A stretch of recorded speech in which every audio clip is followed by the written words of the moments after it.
after weeks of speculation, PlayStation and From Software parent company Kadokawa have just announced a brand new partnership. Yeah, looking back on it, this was kind of one of those will they or won't they stories from this year, because we talked about it a couple weeks ago. Like, PlayStation definitely wanted to give them a kiss, and Kadokawa internally was like, I really hope PlayStation kisses me. But then they all got quiet and they fell apart. And like any romantic movie, we were just sitting there being like, are they not gonna kiss?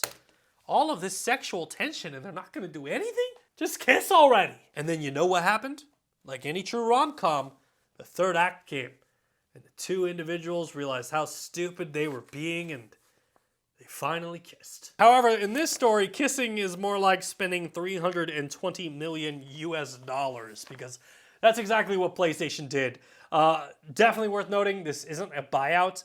Essentially, what Sony is doing is they have spent $320 million US or 50 billion yen to enter a brand new alliance with Kadokawa. Sony will reportedly now be the largest shareholder of Kadokawa, holding 10% of the company's shares. And you might be wondering, like, I've never heard of this studio before. What's the big deal? Well, Kadokawa, it has their hands in a lot of different things. Specifically, the one of note is From Software, the studio who created Elden Ring, Dark Souls, and Armored Core, some of the most impactful PlayStation video games of the last generation.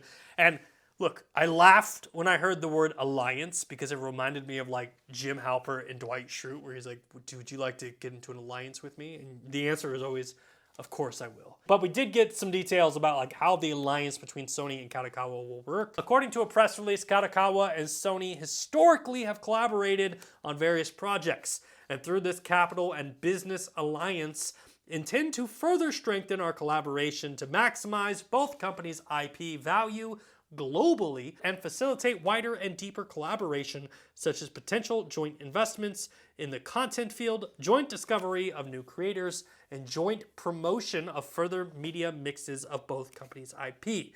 In the future, the two companies plan to discuss specific initiatives for collaboration, such as initiatives to adapt Kadokawa's IP into live-action films and TV dramas globally, co-produce anime works, expand global distribution of Kadokawa's anime works through the Sony Group, further expand publishing of Kadokawa's games, and develop human resources to promote and expand virtual production. A lot to take away from that press release, but the key things that I noted: live-action adaptations, co-produce and distribute anime, and Sony will expand promotion of the video games for other platforms.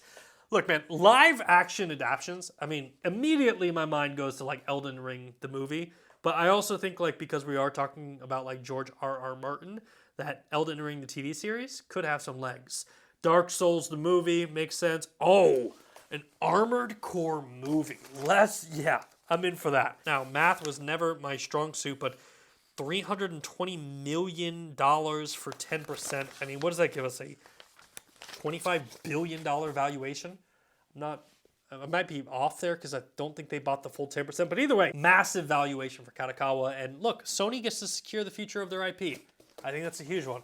You don't have to worry about Dark Souls or Armored Core or Elden Ring. They can ensure that it's on their platform for the foreseeable future. So that's a big deal.